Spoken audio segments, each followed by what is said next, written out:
여러분 안녕하십니까, 강신업 변호사입니다. 사라 로저스라고 여러분 아십니까? 사라 로저스 미 국무부 차관인데요, 공공외교 담당입니다.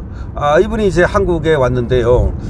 왜 왔느냐, 이게 이제 한국에서 벌어지고 있는 검열법, 표현의 자유 억압, 또 디지털 자유 억압, 통신의 자유 억압, 이런 것들에 대해서 뭔가 지금 한국에 일종의 하나의 사인을 주려고 온 게 아니냐, 또는 경고를 주려고 온 게 아니냐, 뭐 그런 얘기가 있습니다. 왜 그러냐면 이분이 과거 행적이 말이죠, 바로 한국의 검열법을 강력하게 비판했던 그런 분이거든요. 그러니까 정보통신망법 같은 거 만들고, 그리고 미국의 빅테크 기업 갖다 규제하고 그러잖아요, 이재명 정부에서. 근데 그거에 대해서 강한 그런 어떤 경고를 계속해 왔던 그런 분이기 때문에 아무래도 이분이 이제 온 것이 그냥 온 것이 아니고 우리 한국 정부에 뭔가 경고를 날리기 위한 것이다, 이런 얘기가 나오고 있습니다. 여러분 그거 아십니까? 정보통신망법을 개정해가지고 얼마 전에 이재명이 사인을 했어요. 그래서 올해 7월부터 정보통신망법에 의해서 뭐가 있냐면, 어떤 조작 정보다, 허위 정보다, 그걸 갖다가 유통하고 그랬을 때 손해를 본 사람에게 5배까지 물어줘야 된다, 그런 법을 만들었어요. 근데 그 대상이 언론인뿐만 아니라 유튜버라든지 크리에이터 전부 다야. 그러니까 코에 걸면 코걸이, 귀에 걸면 귀걸인데, 그럼 문제는 뭐냐? 그럼 조작 정보라는 게 뭐냐는 거야 도대체가. 조작이 뭐고 거짓이 뭐야? 이게 거짓인지 조작인지는 어떤 경우는 세월이 지나야 이게 드러나는 경우도 있고, 어떤 경우는 영원히 드러나지 않는 경우도 있고, 어떤 경우는 그것이 정말 참이라고 생각했는데 의외로 거짓인 경우도 있고. 그런데 그 사람이 예를 들어서 기자가 기사를 썼어요. 기사를 썼는데 그 취재원으로부터 그걸 들었어. 그러니까 취재원으로부터 들으니까 취재원이 얘기를 해줬으니까 나는 진짜라고 생각하고 이걸 쓴 거야. 근데 알고 보니까 그 취재원이 거짓말을 한 거야. 그러면 취재원이 책임을 져야 돼? 아니면 기자가 책임을 져야 돼요? 유튜브도 마찬가지예요. 예를 들어서 어떤 기자가 어떤 신문에서 기사가 났어요. 그래서 그 기사가 신문에서 났으니까 사실일 거라고 생각하고서 그걸 방송을 했어요. 그런데 알고 보니까 그게 오보였어. 아니면 또 좀 잘못된 그런 악의적인 그런 어떤 보도였다고 칩시다. 그러면 그 기자가 책임을 지는 것은 변론으로 하고, 그걸 바탕으로 해가지고 방송을 한 그런 방송이라든지 유튜브까지도 책임을 져야 돼? 이건 보통 문제가 아니에요. 결과적으로는 어디까지 책임을 지을 것인가, 그리고 언제 책임을 지을 것인가라는 게 굉장히, 이게 코에 걸면 코걸이, 귀에 걸면 귀걸이야. 왜 그러냐면요, 참과 거짓을 이거 분별하는 건 쉽지 않아요. 여러분, 참과 거짓이라는 게 우리나라의 법정에서도 말이죠, 그거 증언 선서 할지만 다 거짓말만 해가지고서 이 인적 진술을 믿지도 않아요. 심지어 물적 진술이 있으면, 물적 진술이 있거나 물적 증거가 있으면 그걸 믿는데, 사람들이 증언하는 거 있죠, 나와가지고서 증인으로 다 거짓말만 하니까 얘 말을 들으면 얘 말이 맞는 것 같고, 제 말을 들으면 제 말이 맞는 것 같고. 그러니까 물적 증거에 뒷받침되지 않는 인적 진술은 사실은 거짓일 때가 많단 말이야. 그런데 기사를 쓸 때는 말이죠, 어떤 취재원이 있으면 취재원의 말만 듣고 써야 되는 경우가 많아요. 그렇잖아. 그게 취재원이 진짜야, 그게 진짜인데 거기에 대한 증거를 안 갖고 있는 경우가 많단 말이에요. 그럼 그거 하나도 쓰지 말아야 돼? 그랬다가 만약에 그게 거짓으로 밝혀지면 5배 물어줘야 돼? 이거 굉장한 문제가 있는 겁니다. 지금 이 법에 뭐라고 되어 있냐면 이렇게 되어 있어요. 이게 정치적 또는 경제적 이익을 위해서 거짓으로 정보를 생산하거나 조작하거나 또는 유통하거나 이렇게 되어 있는데, 이게 문제는 말이죠, 이 거짓인지 아닌지를 누가 이걸 갖다가 판별하느냐는 거야. 누가 하느냐는 거야, 이걸 갖다가. 그게 한국통신위원회가 하도록 그렇게 지금 돼 있는 것 같은데, 한국통신위원회는 사실은 말이죠, 이거 민주당 집권 하에서는 민주당 밑에 영향을 받을 수밖에 없는 거 아니냐. 그래야 결과적으로는 지금 야당 인사라든가 또 야권 언론이라든가 야권 쪽 유튜브라든가 여기 잡는 거 아니냐라는 얘기가 나오고 있는 겁니다. 그래서 이게 7월부터 올해 이제 이게 지금 바로 발효가 돼서 이제 7월부터 시행이 돼요. 이게 7월 얼마 남지도 않았어요. 그래서 몇 달 남겨두지 않은 상태에서 사라 로저스가 공공외교 담당 차관이 여기에 온 거야.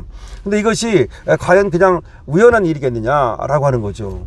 왜냐하면 미국에서는 말이죠, 계속해서 우리나라에서 네트워크 규제 있잖아요. 이거에 대해서 굉장한 어떤 관심을 가져오고 경고를 계속해 왔어요. 그런 법 만들면 안 된다. 정보통신망법 이 개정안도 마찬가지예요. 계속해서 결국 언론의 자유, 표현의 자유, 이런 것들을 갖다가 억압하고 규제하고 그러지 않습니까? 특히 이제 얘들이 미국에서 굉장히 관심을 갖는 이유는 미국의 빅테크 기업, 그러니까 메타라든지 또 페이스북이라든지 뭐 유튜브라든지 뭐 이런 거 전부 다 미국 기업들 아닙니까? 그런데 만약에 저런 식으로 한국에서 이 디지털을 규제하고 말이죠. 그 다음에 언론을 규제하고 그러면 그런 것들이 영향을 받지 않습니까? 그러니까 아무래도 그런 측면에서도 굉장히 관심이 많은 거죠. 그러니까 미국 대기업, 특히 빅테크 기업을 보호한다는 차원에서도 미국에서는 관심이 있는 거고, 그것보다도 이제 또 나아가서는 한국에서 벌어지고 있는 이 언론 탄압이라든가 정치 탄압이라든가 이런 것들에 대해서 굉장히 관심이 많은 거 아니겠습니까? 그러니까 사라 로저스가 한국에 이렇게 이 시점에 왔다는 것이 그냥 뭐 관광하러 오진 않았을 거 아닙니까? 그 바쁜 사람들이 말이죠. 한국이 무슨 뭐 그렇게 또 뭐 관광을 꼭 해야 되는 나라도 아니고, 솔직히 뭐 우리가 한국이 뭐 아름답다 그러지만 세계 한번 그 보세요. 아름다운 나라가 얼마나 많은지. 뭐 굳이 한국을 갖다가 관광하러 왔을 리는 없고, 결국은 뭔가 모종의 메시를 던지기 위해서 왔다, 이런 분석이 나오고 있습니다. 물론 이제 모종의 메시가 이제 뭐냐는 것은 결국 이제 한국의 정부 지도자들을 만날 거 아닙니까? 예를 들어서 무슨 뭐 한국의 그 관계 기관의 뭐 장관이라든가 뭐 통신위원회 뭐 위원장이라든가 이런 사람들을 만날 거예요. 근데 미국의 국무부의 차관이면요, 마르코 루비오가 국무장관이잖아요. 그 밑에 차관이기 때문에 굉장히 이거 높은 거예요. 우리나라 이 좌파들이 말이죠, 미국한테는 꼼짝 못하는 말 있지 않습니까? 이번에도 무슨 뭐 또 그 쿠팡, 이 쿠팡 문제도 분명히 얘기를 할 거예요. 쿠팡 가지고 우리가 얼마나 이렇게 좀 소위 다구리를 쳤습니까?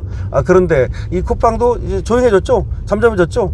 원래가 처음에는 민주당에서 무슨 뭐 쿠팡 뭐 조사위원회를 만든다 난리를 떨고, 그 다음에 또 국회로 불러내가지고 그 난리를 떨고 그러더니 요새 조용해졌죠. 왜 조용해졌을까요? 바로 그렇게 지금 데럴 이사 미 공화당 의원부터 시작해가지고 이런 분들이 이 쿠팡 문제에 대해서, 그리고 미국의 빅테크 기업을 규제하는 문제에 대해서 굉장히 지금 예민하게 한국을 주시하고 있거든요. 그리고 여차하면 말이죠, 슈퍼 301조 같은 거를 발동할 준비도 하고 있고, 그러니까 여차하면 난리 나는 거야. 그래서 결과적으로는 이제 잠잠해졌다. 쿠팡 쏙 들어갔잖아요. 안 나오잖아. 민주당에서도 쿠팡 얘기 안 하고 쿠팡에 대해서 쏙 들어갔죠. 그런데 결국 쿠팡 사태라든가 내지는 한국에서 정보통신망법을 만들어가지고 빅테크 기업을 갖다가 규제한다든가, 그 다음에 디지털 반디지털 반플랫폼법 같은 것들을 통과시키려 한다든가, 이런 거에 대해서 이 사람이 아마 모종의 메시지를 가지고 왔다라는 겁니다. 특히 이분이 말이죠, EU에서 저번에 그런 적이 있었어요. EU에서 또 반플랫폼을 통과시키고 미국의 빅테크 기업을 규제하려는 그런 어떤 그 태세를 보였거든요. 그런데 그때 그 EU의 지도부에 해당하는 5명을 갖다가 아예 미국에 입국 금지를 시켜버린 일이 있습니다. 그러니까 미국 기업을 갖다가 뭔가 규제하고 제재하고 이런 법을 만들려는 그런 걸 갖다가 제동을 걸려고 했던 적이 있거든요. 거기에 관계된 사람이 또 이 사라 로저스이기 때문에 어쨌든 이제 한국은 긴장할 수밖에 없을 겁니다. 이번에 어쨌든 간에 미국이 확실하게 한국에서 벌어지고 있는 이런 어떤 반민주적이고 반자유적인 이런 거에 대해서 제동을 걸면 꼭 좋겠다는 생각이 듭니다. 지금 다시 한번 말씀드립니다만은 사라 로저스가 한국에 들어왔는데요. 여러분께 지금 물론 들어와서 어떤 역할을 할지는 뭐 정확히 알 수 없습니다만은 어쨌든 그 사람이 이제까지 해온 행적이라든가 관계로 볼 때 한국에서 벌어지고 있는 이 디지털 규제라든가 이런 것들에 대해서 모종의 메시지를 낼 것은 분명히 보입니다. 강신업 TV입니다. 강신업 TV는 대한민국의 자유민주주의와 법치를 지킵니다. 강신업 TV 계속해서 여러분께서 채널 고정하시고 응원해 주시기 바랍니다.